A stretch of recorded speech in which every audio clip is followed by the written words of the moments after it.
¿Qué tal? Me da mucho gusto darles la bienvenida a una nueva emisión de Pensamiento Libre. Hoy estamos muy contentos porque vamos a hablar sobre asuntos de que la sociedad no se halla. Y estoy con dos psicólogos sociales para conversar sobre este asunto. Pablo Fernández Crisler. Pablo, gracias por estar con nosotros. Gracias a ti. Y Eduardo Almeida Acosta. Gracias, Eduardo. Gracias, Ana Lidia. Quédense con nosotros.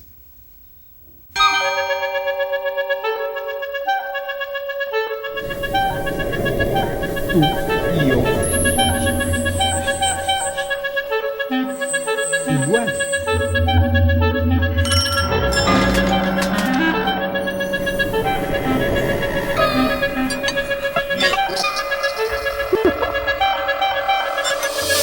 Todos igual.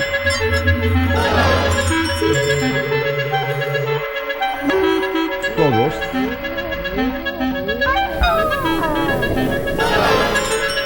igual.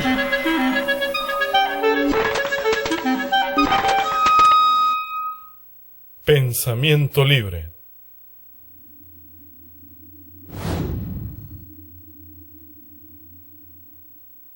Eduardo Almeida es un hombre muy reconocido no solo en Puebla, sino en México y en el mundo. Y tiene una trayectoria intensa en universidades tanto públicas como privadas. Eduardo Almeida es psicólogo social. Eduardo, ¿qué hace un psicólogo social? Te comentaba hace rato que alguna vez Carlos Monsiváis me preguntó ¿y qué estudia la psicología social? Y me quedé en blanco.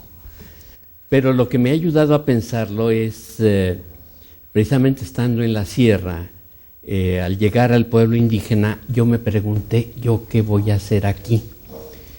Y entonces me gusta siempre compararme con los dentistas, porque cuando llegaba al pueblo un dentista, la gente abría la boca, ya sabía para qué servía un dentista. Pero cuando llegó un psicólogo social, y sobre todo la gente te dice, ¿y tú qué haces? ¿No? ¿Qué sabe hacer Entonces, usted? Te pasa lo que le pasó a Arturo Barman cuando le preguntaban qué hacía un antropólogo. Y daba explicaciones, definiciones de lo que es un antropólogo social. Y entonces el campesino insistía, ¿pero qué haces? O sea, como que no le quedaba bien claro de qué se trataba. Bueno, reflexionando en todas estas cosas, yo lo que pienso es que dentro de las ciencias sociales, yo siempre he dicho que los psicólogos sociales de alguna manera tenemos una mirada diferente. Una mirada de la sociedad, esta que huye o esta que se queda, pero una mirada diferente. ¿Y cuál es esa mirada? Primero yo pienso que sí, hay que ver lo amplio, lo macro, la historia, pero finalmente yo me quedo con que vemos más esto, lo fugaz, lo cotidiano, lo presente, lo que vive la gente en el día, ¿sí?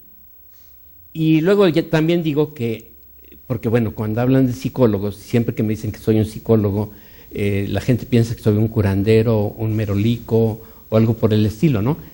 Y yo lo que digo es que, yo soy un psicólogo que no se dedica a las neurosis clase medieras, ¿sí? O sea, soy alguien que se preocupa, sí, de entender, de vivir, de convivir. Me gustó lo que dijo hace un momento Pablo, de que lo que hacemos los científicos sociales es acompañar.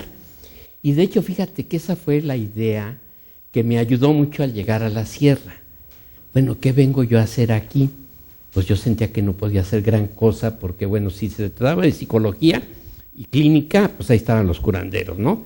Que eso sí, tienen una formación para observar, para percibir y para detectar simplemente con la mirada qué está pasando dentro de las gentes. Y más si te ponen la mano encima y te empiezan a tocar, pues empiezan a descubrir todos los puntos de la acupuntura, ¿no? Pero ¿yo qué hacía allí? Pues acompañar. Y prácticamente durante mucho tiempo lo que yo hacía era ser una presencia más en el pueblo.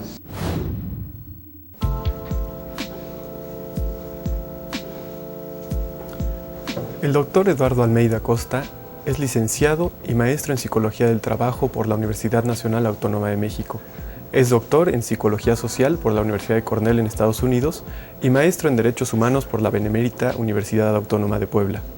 El doctor Almeida ha sido profesor de la Universidad de California y trabajó muchos años en San Miguel Sinacapan, en el proyecto de animación y desarrollo, donde elaboraron muchos proyectos en materia de derechos humanos.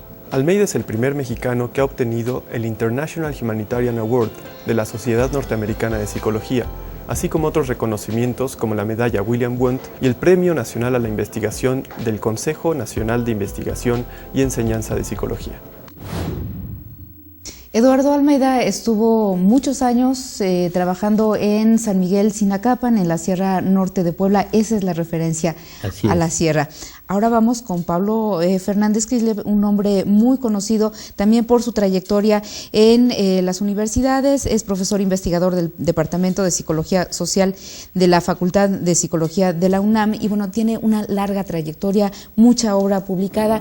Y te pregunto también, Pablo, ¿tú qué haces como psicólogo social? Yo nunca he ido a una comunidad. Anda, o sea que eres de otros. Y peor, creo que soy medio antisocial. Yo veo las sociedades de mi escritorio.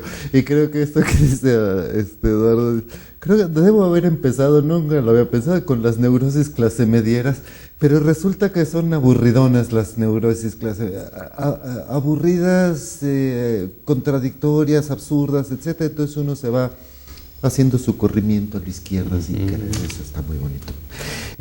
Lo que yo creo, y eso lo puede hacer uno desde su escritorio, me da impresión que las sociedades, o sea, lo que hace un psicólogo social es estudiar a la sociedad, sí, pero la sociedad en esta otra mirada como si fuera una persona, en el sentido muy concreto, es decir, como si fuera una entidad psíquica. Haga de cuenta que la sociedad, sin metáfora, la sociedad tiene conciencia, etcétera, tiene psique, tiene un pensamiento y un sentimiento, y entonces tratar de averiguar qué piensa y siente la sociedad. Nada más que la sociedad pues no la puede uno poner sobre diván, tampoco es ratita que corra por el laberinto que les gusta a los experimentales, tampoco le pueden hacer encuesta porque la sociedad no piensa con cerebro, porque no tiene cerebro, piensa con calles, piensa con modas, piensa con movimientos sociales, con multitudes, con estadios llenos, piensa con revoluciones, revueltas, siente con eso mismo, siente con esas cosas, con la cultura, con libros, arquitectura, etcétera. Entonces, eso que, por ejemplo, la ciudad de Puebla, por ejemplo, eso es un pensamiento y un sentimiento. ¿Qué piensa y siente? Bueno, pues uno lo tiene que averiguar. Y también se nota en la misma ciudad de Puebla, que no vive 70 años como un individuo, sino vive 3, 4, 6, 7, 8 siglos, y entonces un pensamiento muy largo y un sentimiento muy lento y muy bonito. Eso es lo que hace Pablo Fernández como psicólogo social. Sí, qué maravilla. Pero te corriste a la izquierda, a ver, cuéntanos eso. Cualquier gente decente se mueve a la izquierda. Así es. ¿Dónde está el corazón? Yo soy decente. ¿Dónde está el corazón? A ver, contéstanos. A la izquierda. ¿Dónde late? Claro, así es. Muy bien. Bueno, pues ahí está lo que nos plantean estos dos hombres que se han dedicado a mirar diferente a la sociedad. Pablo, hoy hablabas tú de que la gente como que no se halla. A ver, como para empezar a entrar en materia, ¿cómo está? Esa es una expresión muy nuestra, no me hallo, no me acomodo. ¿Por qué dices tú que ahora la gente no se halla? La sociedad no se halla. Es muy bonito. Creo que eso de buscarle en el lenguaje cotidiano la sabiduría, la frase no me gusta, es un poco, pero el significado que hay en esa frase, no me hallo, es buenísimo. Es decir, me busco, estoy buscando y no me encuentro. Pues ¿dónde me metí? Y cuando alguien se saca del lugar, bueno, es cuando no se halla. Cuando uno está, ya sabes dónde, pues donde no se halla. Y da la impresión que tiene uno de esta sociedad en este momento, ya sabes, con toda la parafernalia entre tecnológica, noticiosa, violenta, etcétera. Es decir, no encuentra uno, como si uno no supiera la gente no se reconoce a sí misma o nosotros como sociedad no nos reconocemos a nosotros mismos, lo cual significa, creo que dos cosas me da impresión. Dejamos de saber de dónde venimos, es decir, nuestras tradiciones, pasado, historia, biografías, etcétera, ya sea como sociedad, como grupos o como individuos, deja de contar, porque ahora siempre es todo lo novedoso, ¿no? No sé, de iPod o de Bluetooth para arriba o de tercera generación del G para arriba, y todo lo demás se vuelve olvidado. Pero en el momento que se pierde el origen, parece ser que lo que construye el destino futuro, etcétera, es el origen mismo. Si uno sabe de dónde viene, sabe a dónde va. Si uno no sabe de dónde viene, ya se le acabó. Creo que lo que hace la gente cuando va al psicoanalista es, le pregunta, doctor, ¿de dónde vengo? ¿No? Y entonces, a ver, cuénteme su historia, a ver si averigua. Y el momento que sabe no es para averiguar tanto su pasado, sino, ay, chin, ya sé qué puedo hacer en el futuro. Entonces parece ser, a uno lo que le interesa es el futuro, pero parece ser que se está en el pasado. ¿Qué? Entonces por ahí está. Asunto tan... Y ahora que andamos de presentistas todos, bueno, pues ahí está. Pablo Fernández Crislip es profesor investigador de la Facultad de Psicología en la Universidad Nacional Autónoma de México. Estudió la licenciatura en Psicología en la Universidad Nacional, realizó su maestría en Psicología Social en la Universidad de Clee en Inglaterra y realizó el doctorado en Ciencias Sociales por el Colegio de Michoacán. Además, realizó una estancia postdoctoral en la Escuela de Altos Estudios en Ciencias Sociales de París. Entre los múltiples libros publicados por Fernández Crislip, podemos mencionar La afectividad colectiva, Psicología colectiva un fin de siglo más tarde, El espíritu de la calle, Psicología política de la vida cotidiana, La sociedad mental y La velocidad de las bicicletas, entre otros. En su texto La sociedad mental, Pablo equipara ciertas formas de la realidad, como las olas del mar, las nubes, el aire, a ciertas maneras de representación mental y espiritual. Así equipara las palabras y las cosas, los sentimientos, la tristeza, el dolor. Eso del presentismo es vivir este momento y ya. Sí, si tienes un capricho, llégale. Eso. Ese es el concepto. Y lo que hay es un vacío al final de la vida, bueno, al final del tiempo, es decir, a los 20 años puede que no se note, a los 40 se les empieza a notar de, sí me divertí mucho, pero ¿dónde quedó todo, no? Y entonces ya es cuando dicen, ay, me hubiera casado. Claro, hubiera. No la hubiera mandado a volar. Claro, sí me convenía esa persona. Sí. Bueno, como verán, es un asunto del cual tenemos mucha tela de dónde cortar, mucho sobre lo que bordar. Entonces vamos a ir a una brevísima pausa y le vamos a preguntar a Eduardo Almeida cómo la ven la sierra. ¿Allá la gente se halla o no se halla? ¿O si hay una lógica diferente a la de estas sociedades clase medieras medio aburridonas? Quédese con nosotros.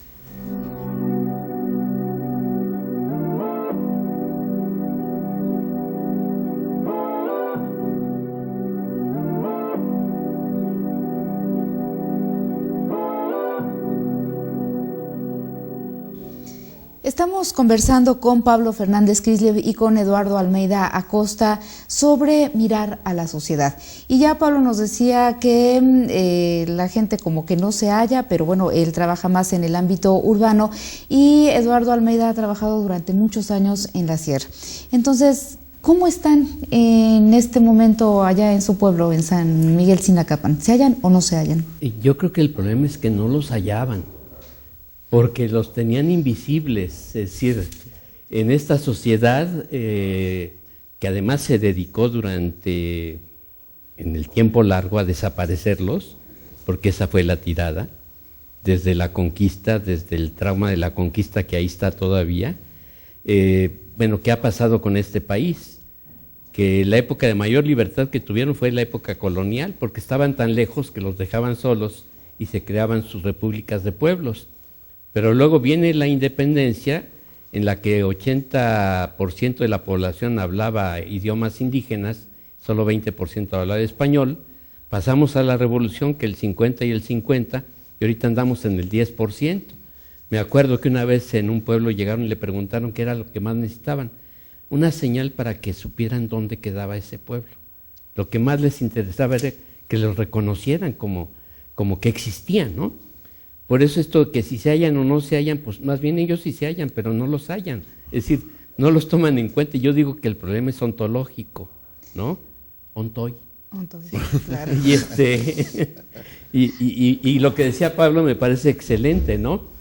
no sabes, porque yo digo que esto de la depresión, pues en gran parte, yo digo que viene porque si no sabes dónde estás y no sabes a qué le tiras, pues toda tu energía se te va en el lado negativo del asunto, ¿no?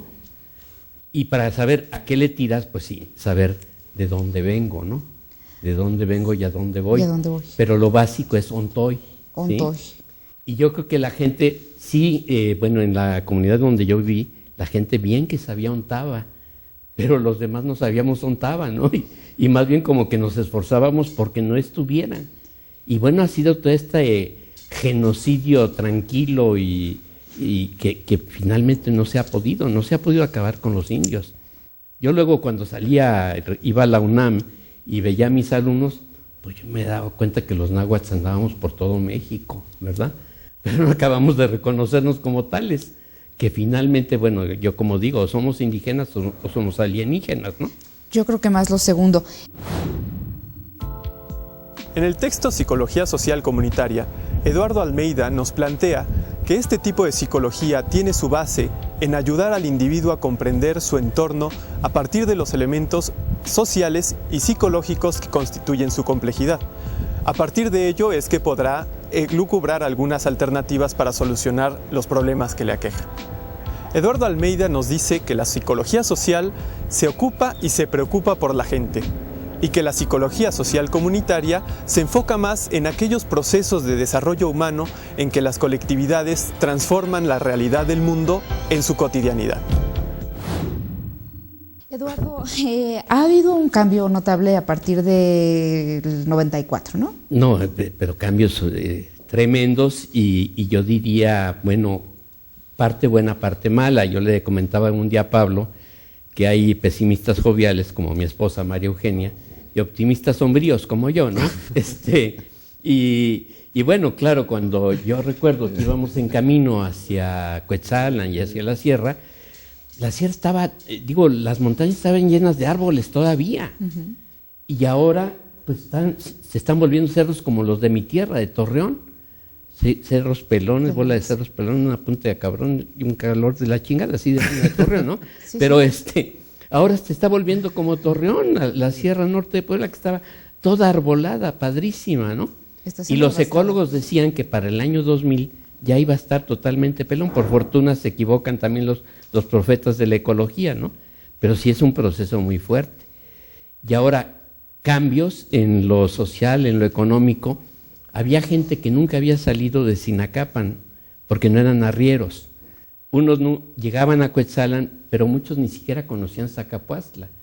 Y entonces yo te hablo de 1976 a 2008, pues ya la gente, ha habido migrantes, ha habido una niña que nos ayudaba con Eduardo José cuando era pequeño. Con el hijo. Se fue de migrante y murió en el desierto de Arizona. O sea, ya tenemos incluso, ha habido poca migración de ese pueblo, pero ya es incontenible, ¿no? Y dramática. Y sí siguen habiendo grandes cambios y bueno, ya por ejemplo en los campos de cultivo en aquella época, cada campesino traía su radio.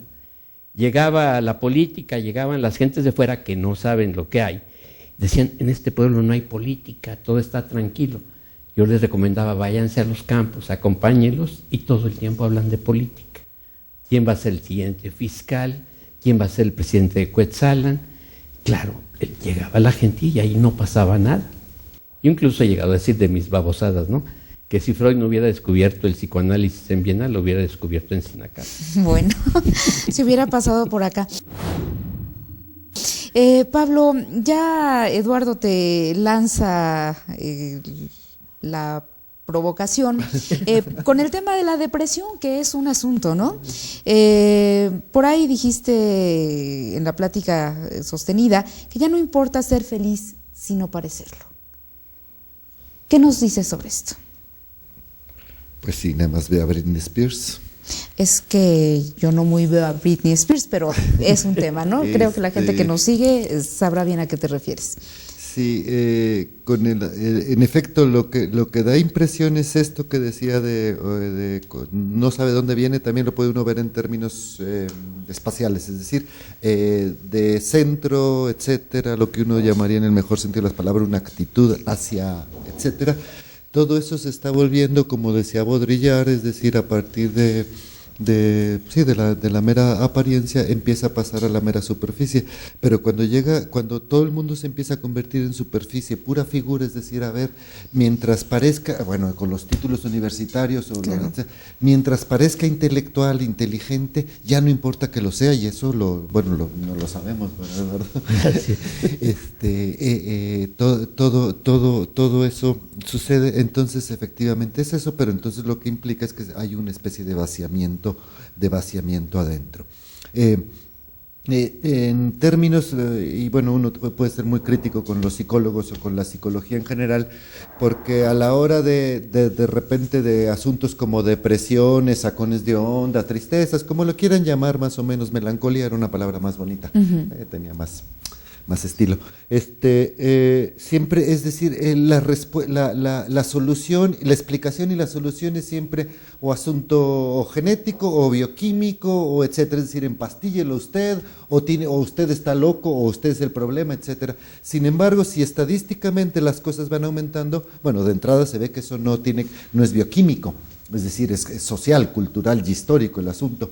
Entonces, y es muy curioso el papel de la psicología como un papel, ¿cómo se llama?, ideologizador y desconcientizador. Es decir, cuando uno tiene cualquier problema, por ejemplo, de trabajo, que no aguanta el tipo de trabajo, algo así, siempre le echan la culpa a uno. Es decir, es que, a ver, revisa qué problema tienes, que no sabes aprovechar las oportunidades. Es decir, o sea, el problema es tuyo. Es decir, la psicología sirve, esto de psicologizar sirve, los problemas sociales de este país, por ejemplo, en este país, decir que los pobres sean pobres porque son tontos ellos, es decir, es psicologizar, es decir, el problema es tuyo, no de la estructura de este país. Entonces, bueno, ahí es la parte ideológica de la psicología. Bueno, y por lo tanto, respecto a la depresión, hay que plantearla, para empezar, cambiar la palabra porque es muy fea, plantearla, decir, no es un problema médico de enfermedad, no es un problema mental, no es un problema personal, es un asunto, es un tema sociocultural o como quiera uno, psicosocial le tenemos que llamar. Por supuesto. Psicólogos sociales, Por supuesto. y hacer una definición psicosocial, que uno diría es el exilio. Es el exilio, me da impresión esa, ¿no? Para Pablo Fernández Crisleaf, la realidad produce a la sociedad que la piensa y viceversa. Es decir, toda realidad es fruto del pensamiento y en consecuencia toda sociedad es mental. Pero ciertamente los pensamientos también son formas. En otro de sus libros, La afectividad colectiva, Fernández Crisleaf nos dice que lo bonito es cualquier forma que esté terminada, como una portada de Vogue,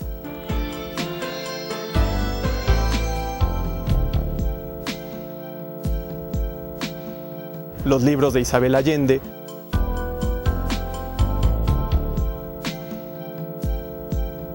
los matrimonios bien habidos,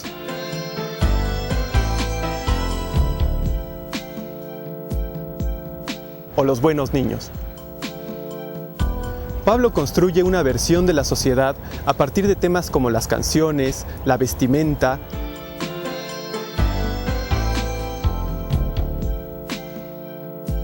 la moda, la elegancia.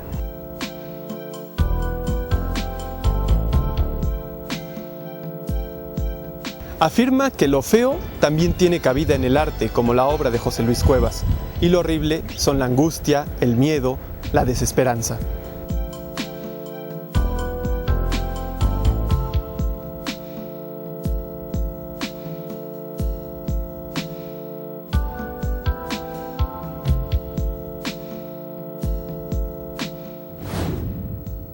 En El espíritu de la calle, otro de los libros de Fernández Crisleaf, nos relata cómo sitios como la casa, la calle, los cafés, el parlamento, son espacios donde se acumula la memoria del pensamiento de la sociedad.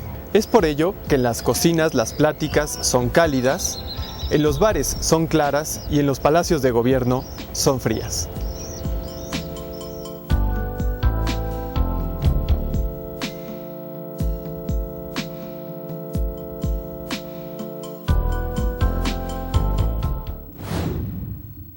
el destierro. Por eso el destierro es el castigo fuerte, uno no lo entiende. Claro.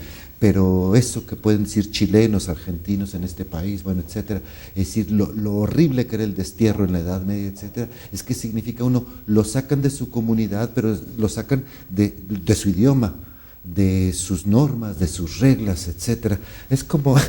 Perdón, cuando la gente corta y etcétera, en el enamoramiento se deprime, ¿no? Pero quiere decir que uno ya no puede usar las palabritas que se decía con el otro, es decir, el propio idioma que se hablaban entre dos, ya sabes, de que se dicen mi cielo y pajarito, y todas esas cosas que se dicen, ya no puede usar eso, entonces se sabe uno la palabra y ya no tiene con quién usarla, y eso es decir, fue expulsado de una sociedad, en este caso una sociedad de dos, pero en términos generales estamos siendo expulsados del mundo, para ponerlo así más o menos, ¿no? Por eso lo puede uno ver como destierro. Como destierro. Vamos a regresar para conversar con este asunto que es grave, que es duro, que es trágico y que, bueno, está creciendo. No se vayan.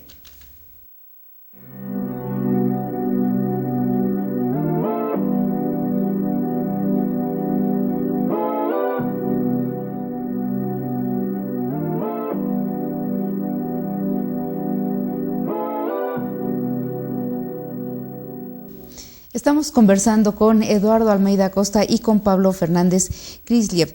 Hemos dicho que la gente ya no se halla, que hay una depresión cada vez más profunda, y hablabas, Pablo, de la subjetividad nómada.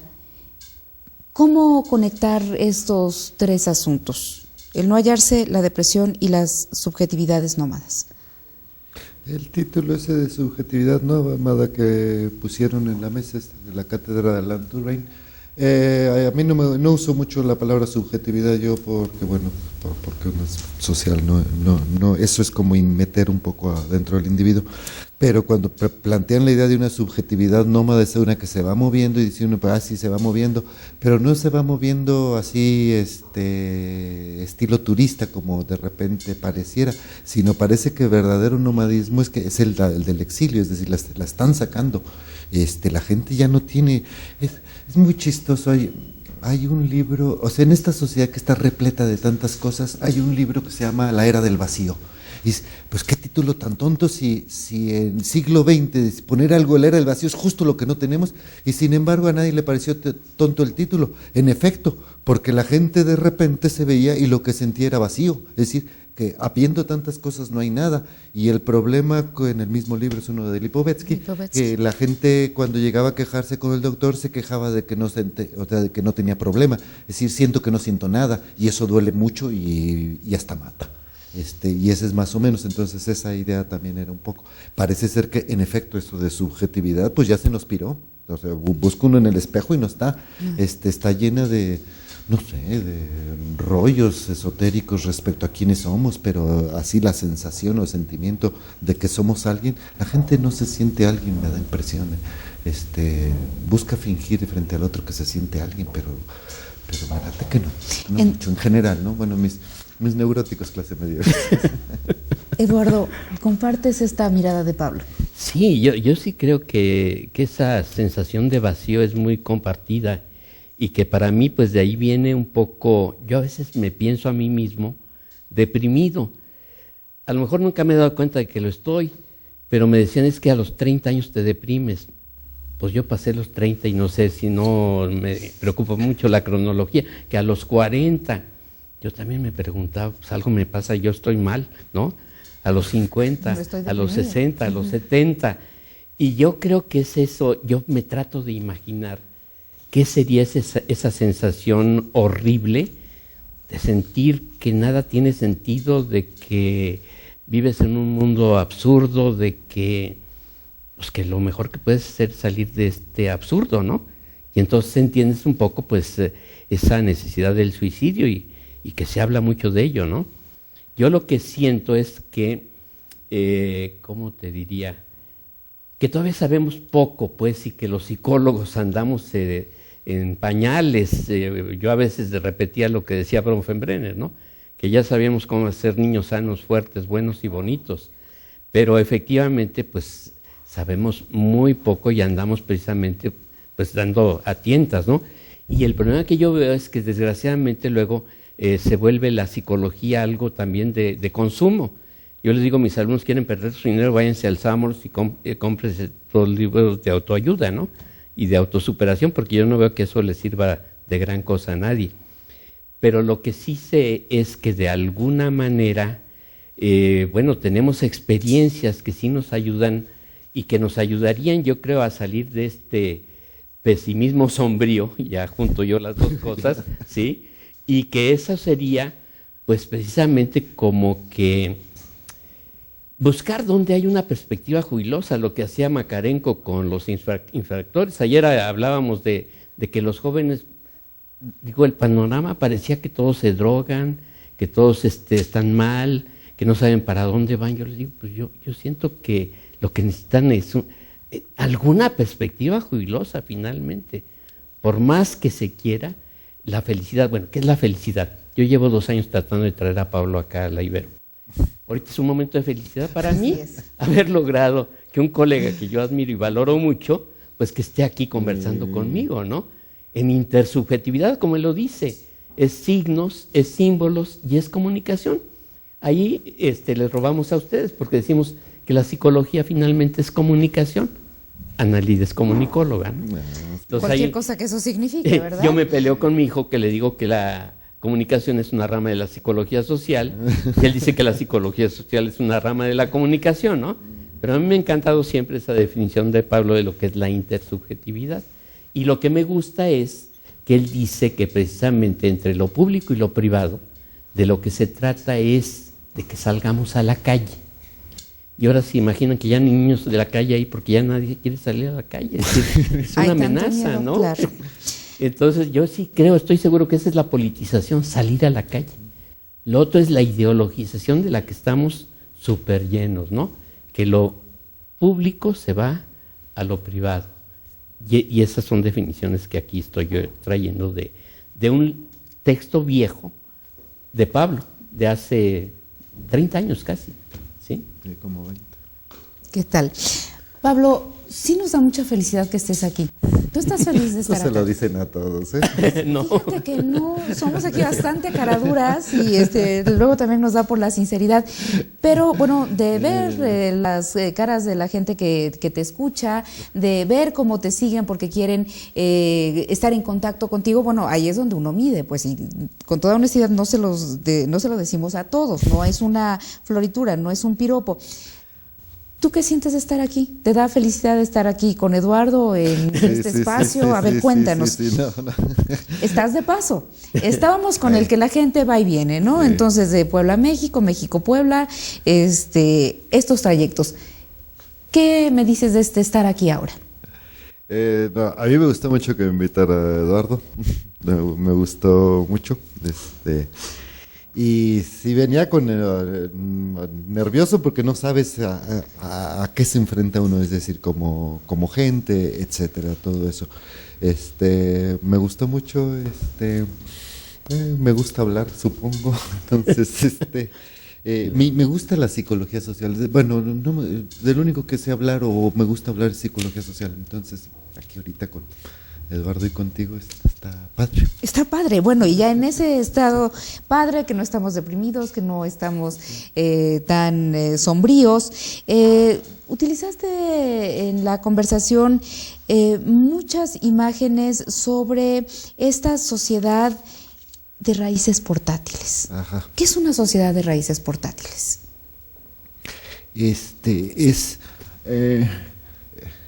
Pues una queja contra los ideólogos de la posmodernidad, ¿no? Esta de que todo vale, todo se mueve, todo está en tránsito, entonces, etcétera. No, bueno, hay ciertas cosas que vale la pena que duren, que tarden, que sean lentas, etcétera.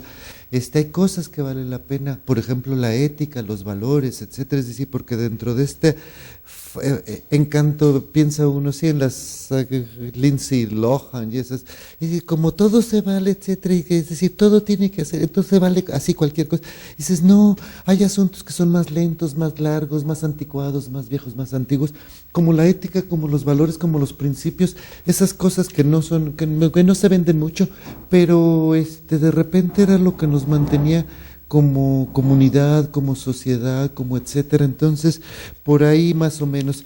Y una es decir, todo está de moda eso, viajar, ¿no? Como sea, estar en los no lugares del aeropuerto, todo el mundo presume que se mueve, etcétera, el que no viaja es un güey, todo eso que tú quieras, y sin embargo, el arraigo al suelo, a la patria chica, al terreno, a la casa, como dice por ahí un psicólogo social, Albach, es decir, en el suelo está la memoria, en las cosas, por eso son los baúles de recuerdos, saca uno su muñeca y no saca la muñeca, saca un recuerdo, un álbum de fotos, no es una foto, ve un recuerdo, es decir, eso es lo que llamaría uno el suelo, todo ese tipo de cosas, y parece que a pesar de todos los rollos posmodernos, de que somos encantadoramente contemporáneos y al punta de, no sé, del día de hoy de la historia, parece ser que eso del suelo, de la historia, de la tradición, etcétera, sigue presente.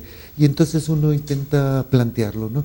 Y si de veras quieren hablar de esta sociedad o ver cómo arreglar esta sociedad, piénsele también en el asunto para atrás, es decir, en el asunto de la memoria, más que en el de la creatividad, que a todo el mundo le encanta hablar de creatividad porque nadie crea nada hasta donde ve uno, ¿no?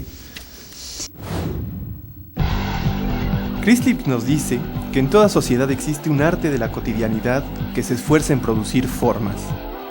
O sea que la vida cotidiana, la que usted o yo vivimos a diario, no es otra cosa que la reproducción de la vida material. Pensémoslo de esta manera. La vida es un conjunto de actos que cumplimos o repetimos a diario y con ello damos sentido a nuestra existencia. Es a través de dichos actos cotidianos como racionalmente explicamos nuestras razones para actuar de tal o cual manera en la vida. Por ejemplo, si tomamos un camino para llegar a nuestro destino, decimos que lo hacemos porque es más corto. Si hacemos ejercicio, afirmamos que es para conservar la salud, que tenemos tal trabajo porque pagan bien y tiene muchas prestaciones, etcétera, etcétera. Siempre damos explicaciones económicas, racionales o eficientes, pero además nos cuidamos de que las explicaciones sobre nuestros actos se vean bien, sean bonitas. Es decir, no nos basta con transmitir un mensaje, no nos basta con decir hago las cosas porque sí, porque me gusta, porque quiero. No nos basta con hacer una ensalada, debe verse bien. No solo transmitimos un mensaje, hay que aderezarlo con el sabor picante del chisme. No basta abrigarse, sino que la ropa combine. En fin, no basta con sobrevivir, sino que la vida sea bella. Hacemos de la vida una escultura y la ponemos sobre el pedestal moderno de la televisión. Maquillamos nuestra vida cotidiana, o sea, pintamos retratos sobre el rostro y también sobre nuestro cuerpo, que es quizás la escultura cotidiana más trabajada en nuestros días. La escultura corporal se moldea o se talla, según el caso, en talleres especiales llamados gimnasios, piscinas, clínicas, estéticas, con diferentes técnicas como el jogging, las aeróbicas, los masajes, las dietas o las cirugías. Se trata de hacer emocionalmente habitable nuestro espacio interior. En resumen, la psicología colectiva concibe una realidad constituida por objetos cuyo contenido es su forma y su forma es su contenido. Dichos objetos de la realidad, que se presentan en forma de acontecimientos, situaciones, grupos, personas, cosas, ideas o abstracciones, poseen o son sentimientos. Bueno, nosotros tenemos todavía sociedades que están muy arraigadas a la tierra. Sí, las que mencionaba Eduardo. Pero en las ciudades, si uno vive en un condominio, realmente es dueño de un pedazo de nada, de aire. ¿no? De aire, porque... Un pedazo de hipoteca se llama. Así es, un pedazo de hipoteca. ¿Eso qué efectos tiene? ¿Qué nos produce a estos seres que ya tenemos esa tradición maravillosa de un país de maíz, que ya no lo es tanto porque más bien andamos comiendo otras cosas? ¿En qué encrucijada estamos en este momento con estos miedos construidos muchas veces desde los medios, con estos flujos de mensajes a través del correo electrónico de no salgas porque sobre todo los chavos van a caer losetas en el antro donde normalmente ibas? ¿En qué momento estamos y eso qué va a generar o qué mirada tienen ustedes para esta sociedad que pues estamos viviendo? Bueno, yo me acuerdo mucho de esa caricatura de Mafalda que dice, me quiero bajar del mundo, ¿no? Ahorita que hablaban de que vivimos en un suelo portátil, pues yo diría también bajémonos del camión, ¿no? Porque decía Iván Illich que en esto de la modernidad y del avance tecnológico y todo, siempre estamos en la cola, ¿no? Siempre estamos atrás. Entonces, pues por más que el camión, lo portátil se sigue moviendo, pero siempre vamos a estar atrás. Entonces, como que ha llegado el momento de bajarnos del camión. O sea, y un poco lo que tú dices, ¿no? Que haya un mañana para las tradiciones, que haya unas tradiciones para el mañana, ¿sí? O sea, que el otro día me proponían un diálogo sobre, fue el de Marcela, ¿no? La ruptura de la comunidad en la sociedad de las rupturas, ¿sí?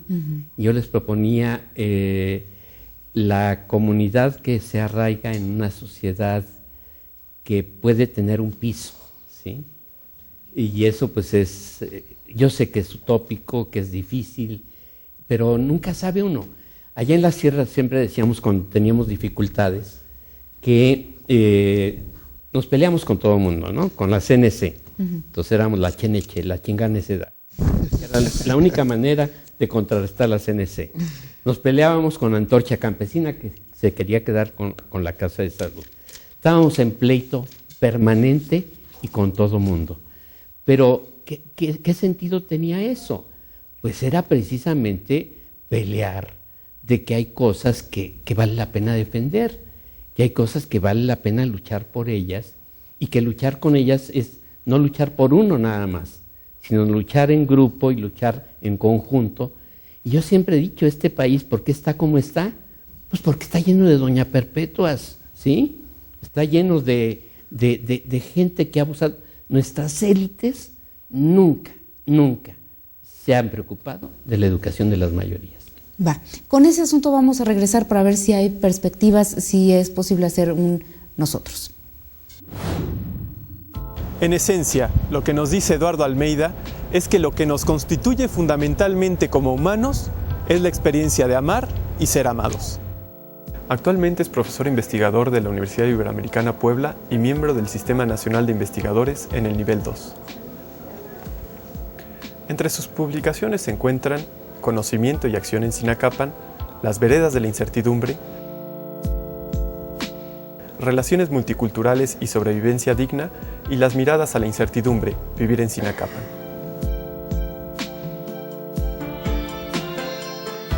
La psicología social comunitaria, en términos sencillos, nos dice que es posible encontrar maneras de vivir no tan caóticamente y que merece la pena buscar modelos que nos ayuden a uno y a los demás a pensar bonito de los otros.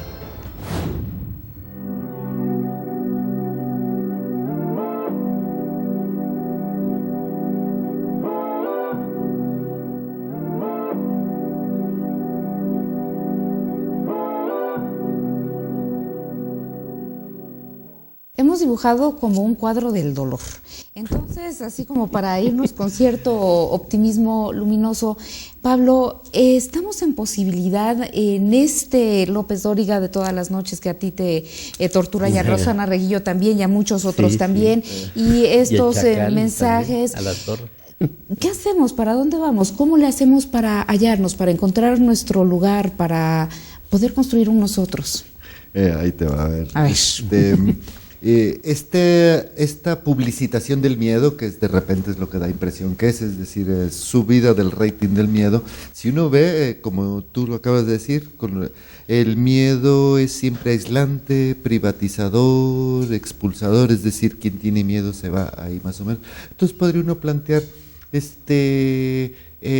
de volver a entrar del destierro, volver a entrar al mundo, etcétera. Una manera bonita de hacerlo es, creo que, contra el miedo, por ejemplo.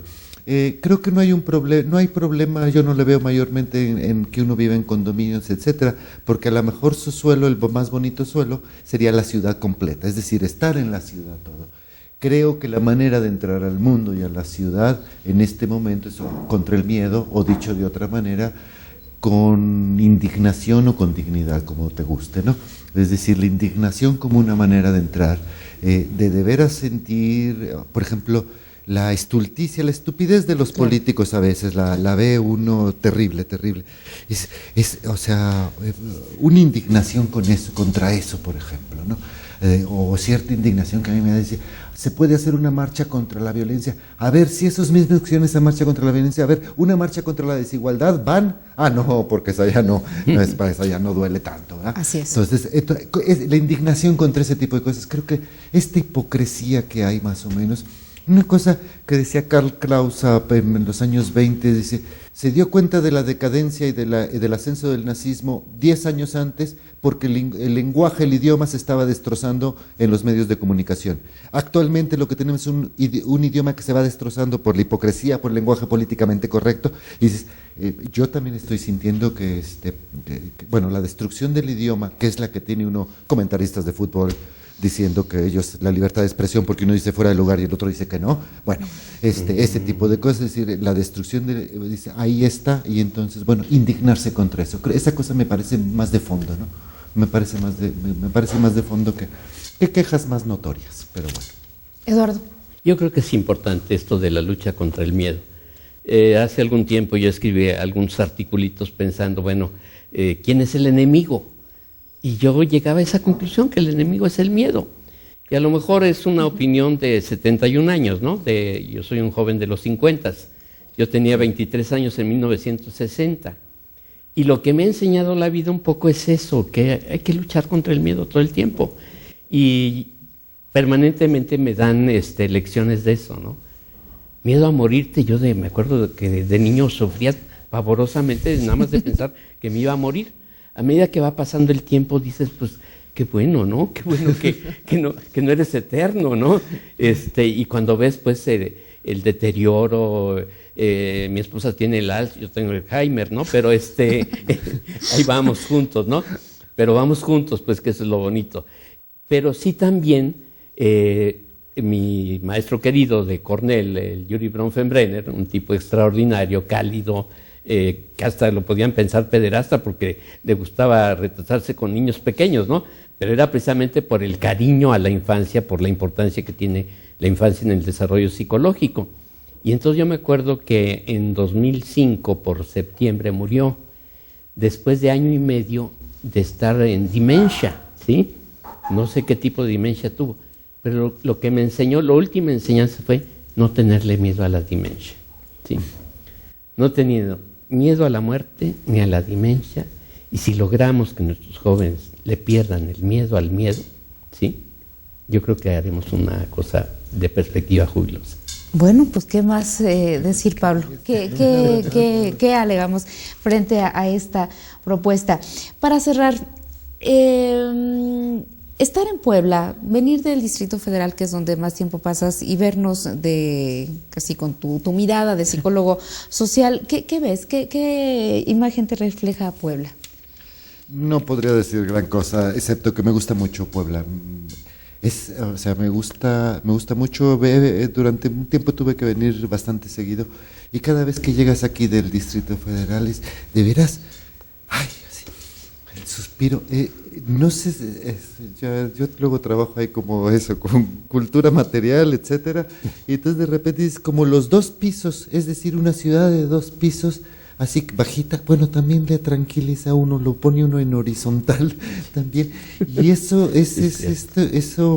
bueno, a mí me parece que es maravilloso todavía, y luego uno capta mucho esas cosas que quiere uno, esto que dijiste, las tradiciones, guardar las tradiciones para el mañana, no solo los camotes, sino el andar de la gente, van al centro, etcétera, el centro se apaga bastante conforme oscurece, entonces todavía es una vida, me gusta, pero no puedo decir, o sea, más que eso, ¿no? Pues tendría uno que hablar de gobernador y otro tipo de cosas, mejor lo dejamos, ¿no? Sí, mejor. Eduardo, ¿y el contraste de la Sierra a Puebla es también esta experiencia positiva o ahí cómo lo leemos? Sí, mira, yo vengo de Torreón y yo salí en 1950, hace 58 años. Cuando vine al sur, al DF, yo decía, ¿por qué les gustan estas ciudades viejas, ¿no? Llenas de iglesias, llenas de edificios viejos? ¿Por qué no todo como Torreón, una típica ciudad tejana casi, ¿no? Cuadriculada, porque ahí jugaba béisbol en las calles, claro, entonces tienes buenos recuerdos. Pero a medida que pasa el tiempo, vas descubriendo la maravilla que es todo esto, ¿no?